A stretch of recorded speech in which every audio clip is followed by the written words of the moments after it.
All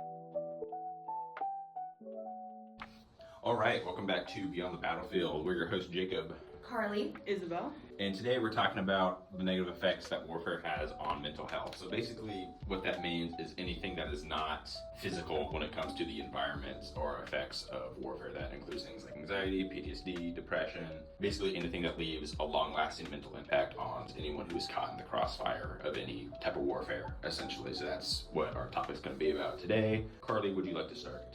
Yeah, and so when discussing war can be a very obscure and uncomfortable topic to talk about for a lot of different reasons. A lot of people have their own opinions on war, about whether it's right or wrong, or if it's a necessary thing to even have in our world. But one of the most notable but unspoken aspects of war is how much it leaves a negative impact on many people's mental health. And that's one of the aspects that we don't ever talk about. Pulling a quote in this article called "War Follows Them Home, 500,000 who served in a war zone suffer psychological trauma, get to know them." It's an author, Colette Bancroft, writes, "The amazing thing was that nobody knew.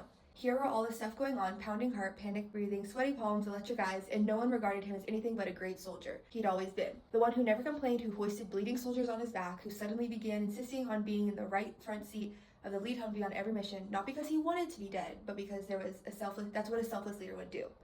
This is just one example of how soldiers suffer very, silently. They are very alone when they're dealing with these effects, they're thrown into a massive, crazy war environment with many things going on around them, and they're dealing with so much, but they suffer in silence, and they feel like they have to be strong for themselves and for others because they're just in the military. That's kind of where that mindset can come from. And it sucks because there's not a lot of resources or support for these soldiers. We look at them and they're like, "Oh, you signed up for this, you deal with the consequences now." But it's very impactful what they have to actually deal with. And so I'll throw it back to you, Jacob. Mm-hmm.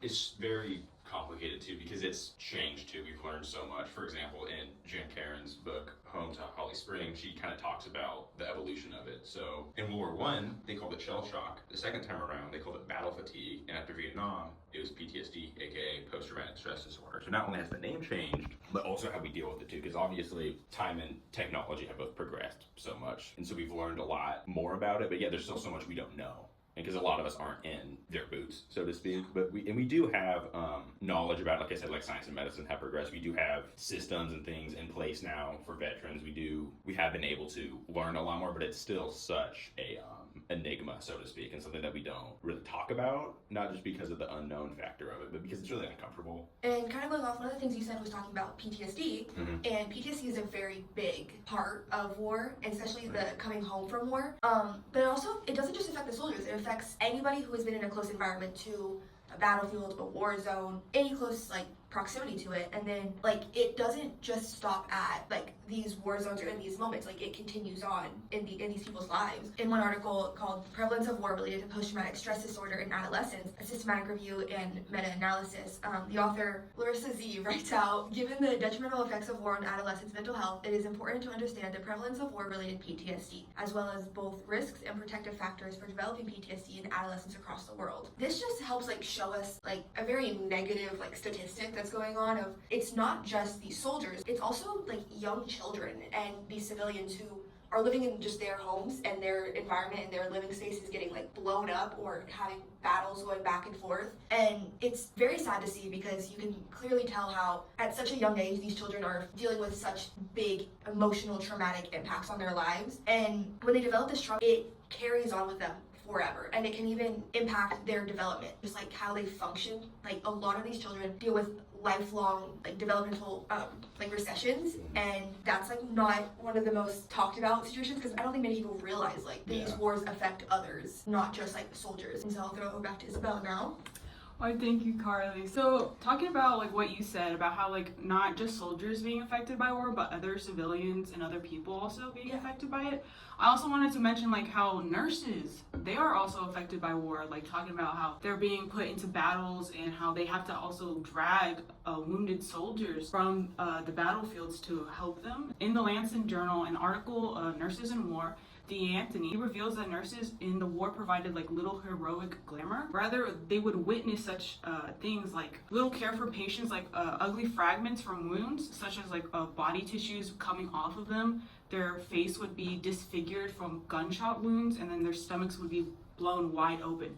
So these images would stay into their minds forever, because they're in the battlefield trying to help people, but rather they're also being like mentally scarred for the rest of their lives. Something I also wanted to mention, there it's kind of like two halves of like a coin. So one half is like, oh, they're going into like war trying to help people because they're nurses, so people would see them as like a heroic, sort of like an angel figure or like a mother. But another half is like, they're also a soldier because they're getting more trauma built onto them while also going into the battlefields and trying to save people. Yeah. So I'll put it onto Jacob next. Yeah, I find the like the expectation versus reality mindset interesting, because that's definitely a reality. You see that a lot, and despite not being alive for these conflicts, obviously, I think Abraham Lincoln has like the perfect quote that wraps this up. He states simply, "Military glory, that attractive rainbow that rises in showers of blood." So same way if it's either a nurse or a soldier, because there's this, especially in the past, there's this duty bound mindset that like soldiers especially has, like, I'm gonna go serve my country, I'm gonna go be a man, I'm gonna go defend that country because we're allies with them. Same thing with nurses too. You spoke about that a little bit, how I'm gonna do my part, I'm gonna go help people, I'm gonna go save people, this is gonna be great. And then they get there and it's just hellish. And this is not what I thought I was doing. And then it's just, and then we could talk all day about not only the mental aspects but the physical aspects too. They get no sleep,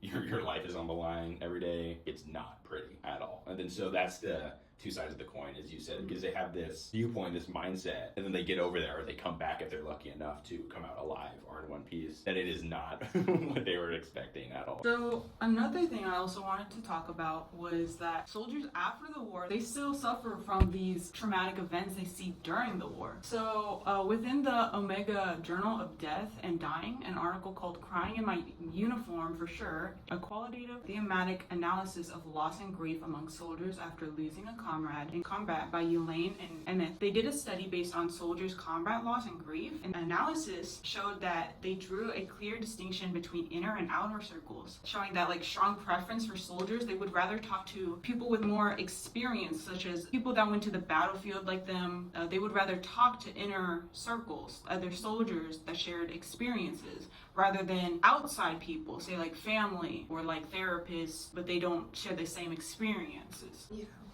So throughout this podcast, we have spoken to you guys about all these effects war can have on one's mental health. War has been happening within history for a long time, so we can all remember, written in history, like books and even in old films, trauma can happen throughout these wars. But thankfully today, there are some programs like for nurses and veteran soldiers that are coming back from these battles that are made to help these people through those negative effects and impact that they all deserve to get help for.